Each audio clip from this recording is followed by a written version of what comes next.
Hello everyone, আসসালামু আলাইকুম। কেমন আছেন সবাই? আলহামদুলিল্লাহ, আল্লাহর রহমতে আমরা ভালো আছি সবাই।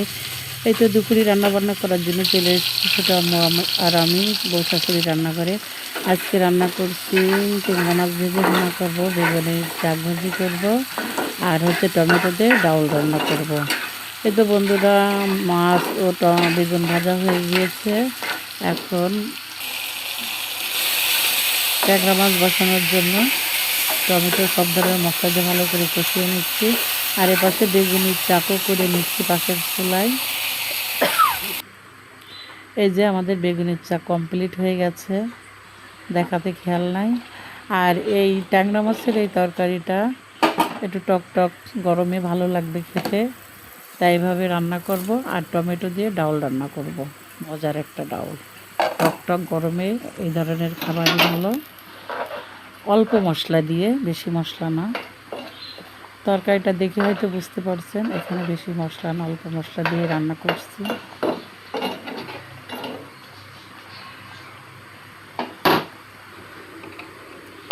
আর এই যে প্রেশার কুকারে ডাউল সেদ্ধ করে টমেটো কেটে দিয়েছি। এপাশে ট্যাংরা মাছটা বোনা হয়ে গেলেই ফ্রাই প্যানটা পরিষ্কার করে ধুয়ে পেঁয়াজ রসুন দিয়ে ডাউলটা বাগার দিয়ে নামিয়ে নেব। আর ছোটো আম্মু রাইস কুকারে ভাত রান্না করে নিচ্ছে।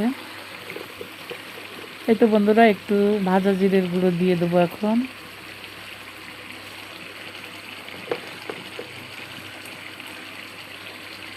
দিয়ে ভালো করে নেড়ে ছেড়ে নামিয়ে নেব। আমাদের রান্না বান্না যদি আপনাদের ভালো লেগে থাকে তাহলে আমাদের চ্যানেলটিকে সাবস্ক্রাইব করে লাইক কমেন্ট শেয়ার করে আমাদের পাশে থাকবেন এবং উৎসাহ দিবেন যেন ভালো ভালো ভিডিও বানাতে পারি। আমরা আসলে প্রফেশনাল না, নতুন ভিডিও বানানো শুরু করেছি। এই তো বন্ধুরা, আমাদের ট্যাংরা মাছ বোনা হয়ে গিয়েছে, বেগুনের চাক হয়ে গিয়েছে, আর ছোটো আম্মু ডাউলটাও বাগার দিয়ে দিয়েছে। আমি একটু অন্য কাজে গিয়েছিলাম। ডাউলও ডান। এই ছিল আজকে আমাদের রান্নাবান্না। ভিডিও আর বড় করব না। সবাই ভালো থাকবেন, সুস্থ থাকবেন, আমাদের জন্য দোয়া করবেন। দেখা হবে, কথা হবে পরবর্তী ভিডিওতে। সেই পর্যন্ত আল্লাহ হাফেজ। এই যে এটা হচ্ছে আমার ছোটো আম্মুর ঘর। তেলাপোকা মারতে আসে আপনাদের দেখাই দিলাম।